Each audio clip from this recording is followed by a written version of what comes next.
Hello, and welcome back to Baby Alice's Stories. We now return to Men at Arms by Terry Pratchett. Part 4. Edward Death drew the curtains, bolted the door, and leaned on it. It had been so easy. He'd put the bundle on the table. It was thin and about 4 feet long. He unwrapped it carefully, and there it was. It looked pretty much like the drawing, typical of the man. A whole page full of meticulous drawings of crossbows, and this in the margin, as though it hardly mattered. It was so simple. Why hide it away? Probably because people were afraid. People were always afraid of power. It made them nervous. Edward picked it up, cradled it for a while, and found that it seemed to fit his arm and shoulder very snugly. "You're mine." And that, more or less, was the end of Edward Death. Something continued for a while, but what it was, and how it thought, wasn't entirely human. It was nearly noon. Sergeant Colin had taken the new recruits down to the archery butts in Butt's Treat. Vimes went on patrol with Carrot. He felt something inside him bubbling over. Something was brushing the tips of his corroded but nevertheless still active instincts, trying to draw attention to itself. He had to be on the move. It was all that Carrot could do to keep up. There were trainee assassins in the streets around the guild, still sweeping up debris. "Assassins in daylight," snarled Vimes. "I'm amazed they don't turn to dust." "That's vampires, sir," said Carrot. "Ha! You're right. Assassins and licensed thieves and bloody vampires. You know, this was a great old city once, lad." Unconsciously, they fell into step, proceeding. "When we had kings, sir." "Kings? Kings? Hell no!" A couple of assassins looked around in surprise. "I'll tell you," said Vimes. "A monarch's an absolute ruler, right? The head honcho." "Unless he's a queen," said Carrot. Vimes glared at him and then nodded. "Okay, or the head honchet." "No, that'd only apply if she was a young woman. Queens tend to be older. She'd have to be a honcharina." "No, that's for very young princesses." "No, a honchessa, I think." Vimes paused. "There's something in the air in this city," he thought. If the Creator had said, "Let there be light in Ankh-Morpork," he'd have got no further because of all the people saying what colour. "The Supreme Ruler, okay?" he said, starting to stroll forward again. "Okay." "But that's not right, see? One man with the power of life and death." "But if he's a good man," Carrot began. "What? What? Okay. Let's believe he's a good man. But his second in command, is he a good man too? You'd better hope so, because he's the supreme ruler too. In the name of the king and the rest of the court, they've got to be good men, because if just one of them's a bad man, the result is bribery and patronage." "The patrician's a supreme ruler," Carrot pointed out. He nodded at a passing troll. "Good day, Mr. Carbuncle." "But he doesn't wear a crown or sit on a throne, and he doesn't tell you it's right that he should rule," said Vimes. "I hate the bastard, but he's honest, honest like a corkscrew. Even so, a good man as king. Yes, and then what? Royalty pollutes people's minds, boy. Honest men start bowing and bobbing just because someone's granddad was a bigger murdering bastard than theirs was. Listen, we probably had good kings once, but kings breed other kings and blood tells, and you end up with a bunch of arrogant, murdering bastards, chopping off queens' heads and fighting their cousins every 5 minutes, and we had centuries of that. And then one day, a man said, "No more kings," and we rose up and we fought the bloody nobles and we dragged the king off his throne and we dragged him into the Satyr Square and we chopped his bloody head off. Job well done. Wow, said Carrot. Who was he? Who? The man who said no more kings. People were staring. Vime's face went from the red of anger to the red of embarrassment. There was little difference in the shading, however. Oh, he was commander of the city guard in those days, he mumbled. They called him Old Stoneface. Never heard of him, said Carrot. He, doesn't appear much in the history books, said Vimes. Sometimes there has to be a civil war, and sometimes afterwards it's best to pretend something didn't happen. Sometimes people have to do a job, and then they have to be forgotten. He wielded the axe, you know. No one else do it. No one else do it. It was a king's neck after all. Kings are, he spat the word, special. Even after they'd seen the private rooms and cleaned up the bits, even then, no one cleaned up the world. But he took the axe and crushed them all and did it. What king was it? Said Carrot. Lorenzo the Kind, said Vimes distantly. I've seen his picture in the Palace Museum, said Carrot. A fat old man surrounded by lots of children. Oh, yes, said Vimes carefully. He was very fond of children. Carrot waved at a couple of dwarves. I didn't know this, he said. I thought there was just some wicked rebellion or something. Vimes shrugged. It's in the history books, if you know where to look. And that was the end of the kings of Ankh-Morpork. Oh, there was a surviving son, I think, and a few mad relatives. They were banished. That's supposed to be a terrible fate for royalty. I can't see it myself. I think I can. And you like the city, sir? Well, yes. But if it was a choice between banishment and having my head chopped off, just help me down with this suitcase. No, we're well rid of kings, but I mean, the city used to work. Still does, said Carrot. They passed the Assassin's Guild and drew level with the high, forbidding walls of the Fool's Guild, which occupied the other corner of the block. Forbidding. They passed the Assassin's Guild and drew level with the high, forbidding walls of the Fool's Guild, which occupied the other corner of the block. No, it just keeps going. I mean, look up there. Carrot obediently raised his gaze. There was a familiar building on the junction of Broadway and Alchemists. The facade was ornate, but covered in grime. Gargoyles had colonized it.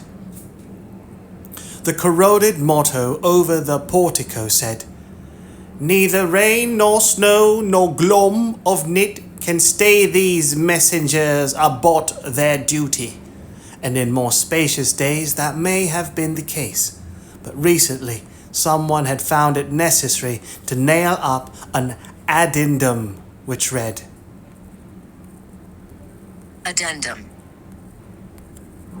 Addendum. an item of additional material added to the end of a book or document, typically in order to correct, clarify, or supplement something. Addendum. But recently someone had found it necessary to nail up an addendum which read, "Don't ask us about rocks, trolls with sticks, all sorts of dragons, Mrs. Cake, Hugh, green things with teeth, any kinds of black dogs with orange eyebrows, reins of spaniels, fog, Mrs. Cake." "Oh," he said, "the Royal Mail." "The post office," corrected Vimes.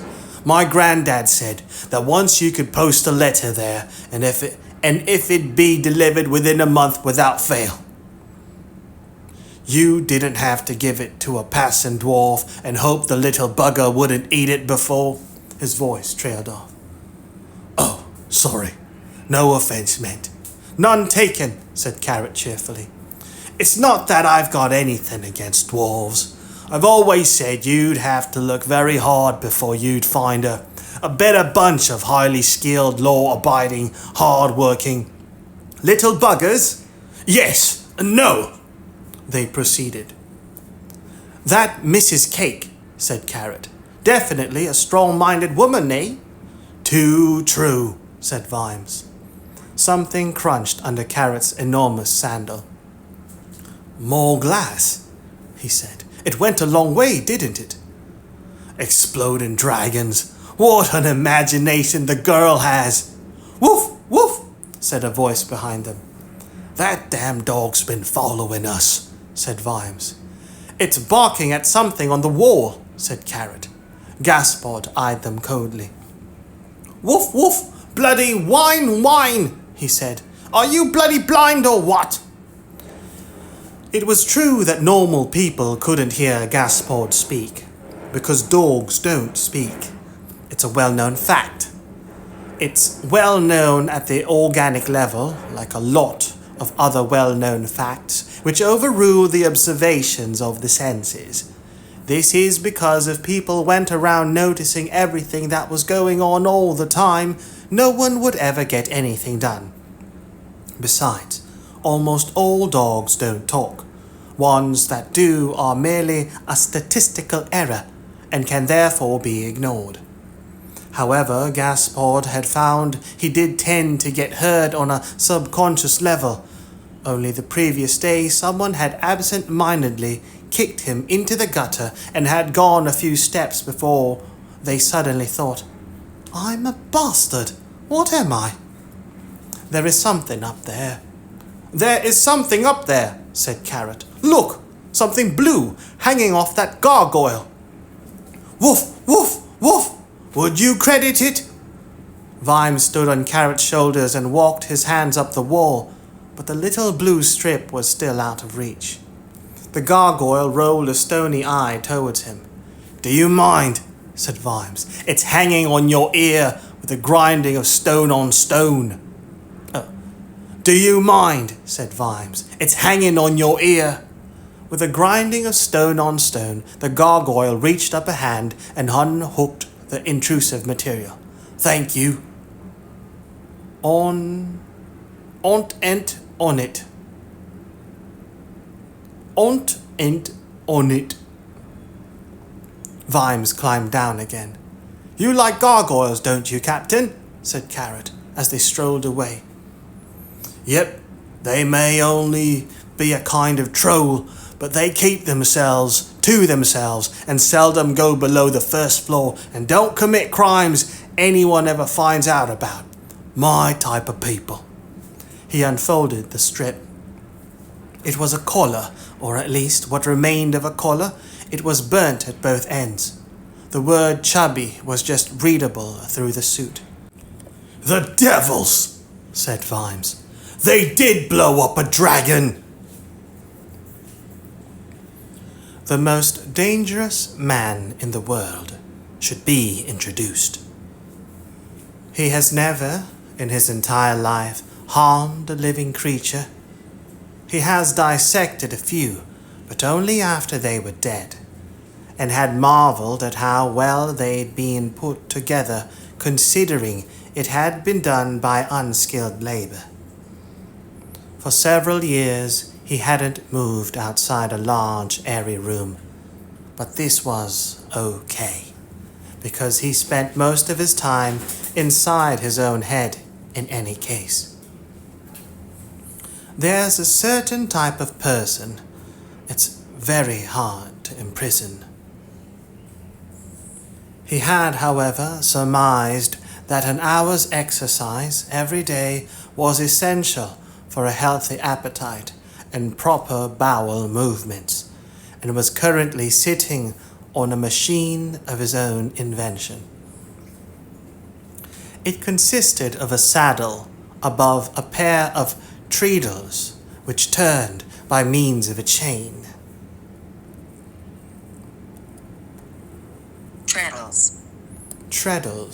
Treadle, a lever worked by the foot that imparts motion to a machine. Pedal, treadle. It consisted of a saddle above a pair of treadles, which turned by means of a chain. A large wooden wheel currently held off the ground on a metal stand. Another free-wheeling wooden wheel was positioned in front of the saddle and could be turned by means of a tiller arrangement.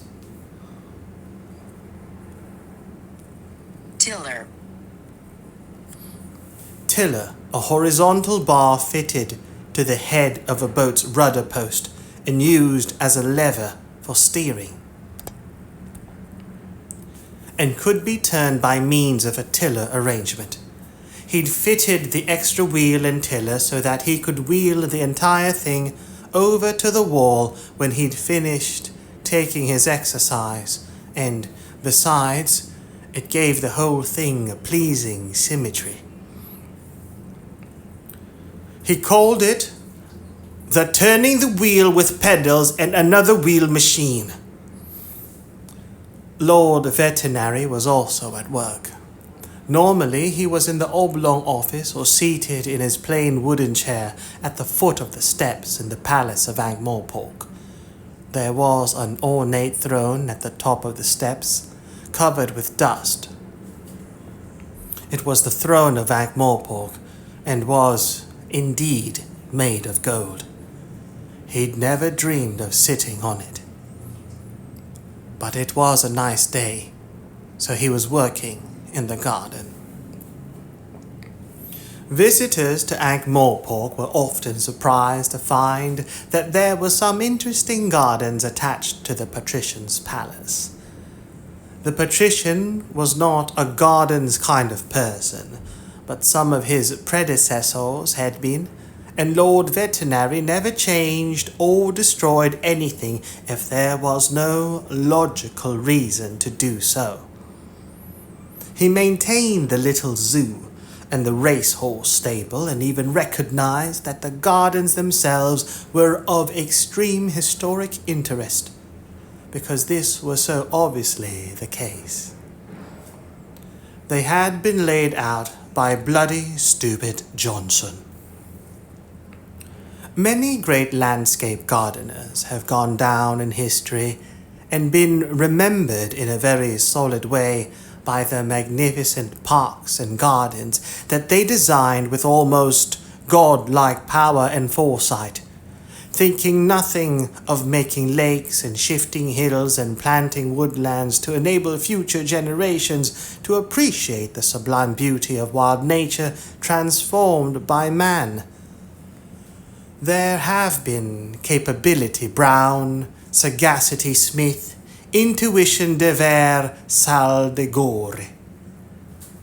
In Ankh-Morpork, there was bloody stupid Johnson. Bloody stupid, it might look a bit messy now, but just you come back in 500 years' time, Johnson.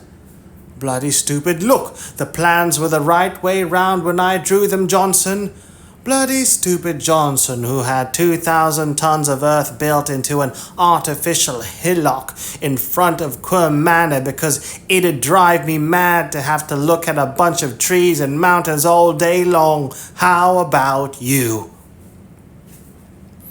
The Ankh-Morpork palace grounds were considered the high spot, if such it could be called, of his career.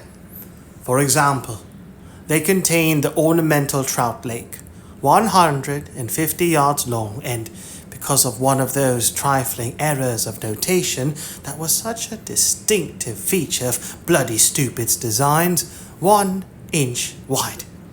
It was the home of one trout, which was quite comfortable provided it didn't try to turn around, and had once featured an ornate fountain which, when first switched on, did nothing but groan ominously for 5 minutes and then fire a small stone cherub 1,000 feet into the air. It contained the ho-ho, which was like a ha-ha, only deeper. A ha-ha is a concealed ditch and wall designed to allow landowners to look out across rolling vistas without getting cattle and inconvenient poor people wandering across the lawns. Under Bloody Stupid's errant pencil, it was dug 50 feet deep and had claimed 3 gardeners already. The maze was so small that people got lost looking for it. But the patrician rather liked the gardens, in a quiet kind of way. He had certain views about the mentality of most of mankind, and the gardens made him feel fully justified. Piles of paper were stacked on the lawn around the chair. Clerks renewed them or took them away periodically. They were different clerks. All sorts and types of information flowed into the palace, but there was only one place where it all came together, very much like strands of gossamer coming together in the center of a web. Gossamer. Gossamer, a fine, filmy substance consisting of cobwebs spun by small spiders, seen especially in autumn. Gossamer, cobweb. Very much like strands of gossamer coming together in the center of a web. A great many rulers, good and bad and quite often dead, know what happened. A rare few actually manage, by dint of much effort, to know what's happening. Lord Veterinary considered both types to lack ambition. "Yes, Dr. Cruces," he said, without looking up. "How the hell did he do it? How the hell does he do it?" Cruces wondered. "I know I didn't make any noise." "Ah, Havelock," he began.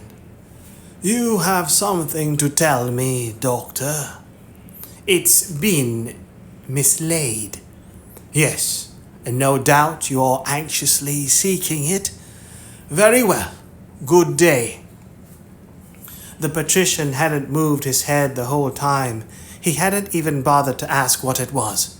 He bloody well knows, thought Cruces. How is it you can never tell him anything he doesn't know? Lord Veterinary put down a piece of paper on one of the piles and picked up another. "You are still here, Dr. Cruces?"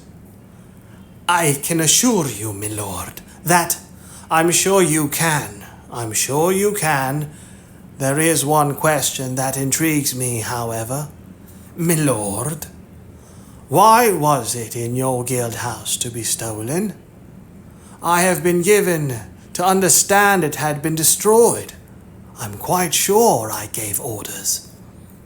This was the question the assassin had been hoping would not be asked, but the patrician was good at that game. Oui, that is, my predecessor thought it should serve as a warning and an example." The patrician looked up and smiled brightly. "Capital," he said. "I have always had a great belief in the effectiveness of examples. So I am sure you'll be able to sort this out with minimum inconvenience all round. Certainly, my lord, said the assassin gloomily.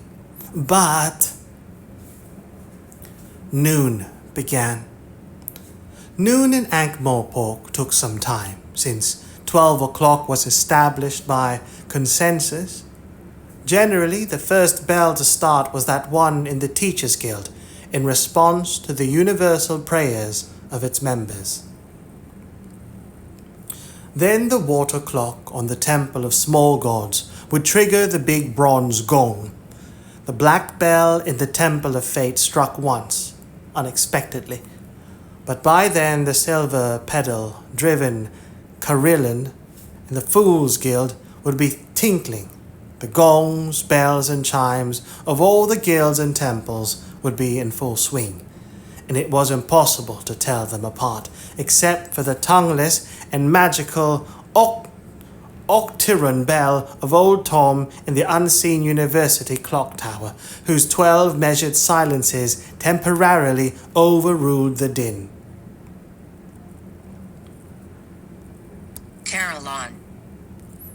Carillon, a set of bells in the tower, played using a keyboard or by an automatic mechanism similar to a piano roll.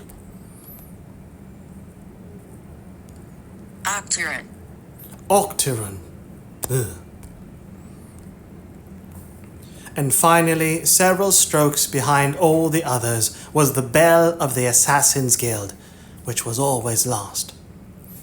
Beside the patrician, the ornamental sundial chimed twice and fell over. "You were saying," said the patrician mildly. "Captain Vimes," said Dr. Cruces. "He's taking an interest." "Dear me, but it is his job." "Really? I must demand that you call him off." The words echoed around the garden. Several pigeons flew away. "Demand?" said the patrician sweetly. Dr. Cruces backed and filled desperately. "He is a servant, after all," he said. "I see no reason why he should be allowed to involve himself in affairs that don't concern him." "I rather believe he thinks he's a servant of the law," said the patrician. "He's a jack in office and an insolent upstart." "Dear me, I did not appreciate your strength of feeling. But since you demand it, I will bring him to heel without delay." "Thank you. Don't mention it. Do not let me keep you." Dr. Cruces wandered off in the direction of the patrician's idle gesture. Lord Veterinary bent over his paperwork again and did not even look up when there was a distant, muffled cry. "Hey!" Instead, he reached down and rang a small silver bell. A clerk hurried up. "Go and fetch the ladder, will you, Drumknot?" he said. "Dr. Cruces seems to have fallen in the ho-ho." The back door to the dwarf Bjorn Hammerhawk's workshop lifted off the latch and creaked open. He went to see if there was anyone there and shivered. He shut the door. "Bit of a chilly breeze," he said to the room's other occupant. "Still, we could do with it." The ceiling of the workshop was only about 5 feet above the floor. That was more than tall enough for a dwarf. "Ow!" said a voice that no one heard. Hammerhawk looked at the thing clamped in the vise and picked up a screwdriver. "Ow! Amazing," he said. "I think that moving this tube down the barrel forces the 6 chambers to slide along, presenting a new one to the firing hole. That seems clear enough. The triggering mechanism is really just a tinderbox device. The spring here has rusted through. I can easily replace that, you know." he said, looking up. This is a very interesting device, with the chemicals in the tube and all. Such a simple idea. Is it a clown thing? Some kind of automatic slapstick? He sorted through a bin of metal offcuts to find a piece of steel, and then selected a file. I'd like to make a few sketches afterwards, he said. About 30 seconds later, there was a pop and a cloud of smoke. Bjorn Hammerhawk picked himself up, shaking his head. That was lucky, he said. Could have been a nasty accident there. He tried to fan some of the smoke away and then reached for the file again. His hand went through it. Ahem. Bjorn tried again. The file was as insubstantial as the smoke. What? Ahem. The owner of the strange device was staring in horror at something on the floor. Bjorn followed his gaze. Oh, he said. Realization, which had been hovering on the edge of Bjorn's consciousness, finally dawned. That was the thing about death. When it happened to you, you were among the first to know. His visitor grabbed the device from the bench and rammed it into a cloth bag. Then he looked around wildly, picked up the corpse of Mr. Hammerhawk, and dragged it through the door towards the river. There was a distant splash, or as close to a splash as you could get from the Ankh. Oh dear, said Bjorn, and I can't swim either. That will not, of course, be a problem, said Death. Bjorn looked at him. You're a lot shorter than I thought you'd be, he said. This is because I'm kneeling down, Mr. Hammerhawk. That damn thing killed me. Yes. That's the first time anything like that has ever happened to me. To anyone. But not, I suspect, the last time. Death stood up. There was a clicking of knee joints. He no longer cracked his skull on the ceiling. There wasn't a ceiling anymore. The room had gently faded away. There were such things as dwarf gods. Dwarves were not a naturally religious species, but in a world where pit props could crack without warning and pockets of fire damp could suddenly explode, they'd seen the need for gods as the sort of supernatural equivalent of a hard hat. Besides, when you hit your thumb with an 8-pound hammer, it's nice to be able to blaspheme. It takes a very special and strong-minded kind of atheist to jump up and down with their hand clasped under their other armpit and shout, "Oh, random fluctuations in the space-time continuum!" Or, "Arg, primitive and outmoded concept on a crutch!" Bjorn didn't waste time asking questions. A lot of things become a shade urgent when you're dead. I believe in reincarnation, he said. I know. I tried to live a good life. Does that help?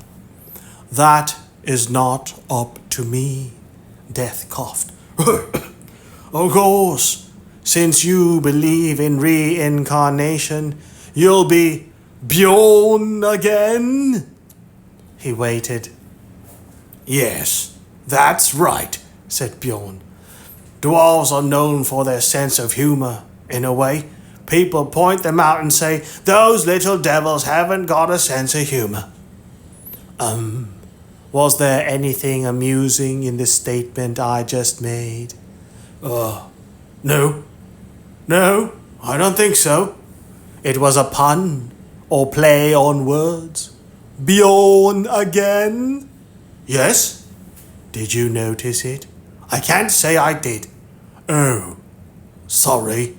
I've been told I should try to make the occasion a little more enjoyable. Bjorn again? Yes. I'll think about it. Thank you.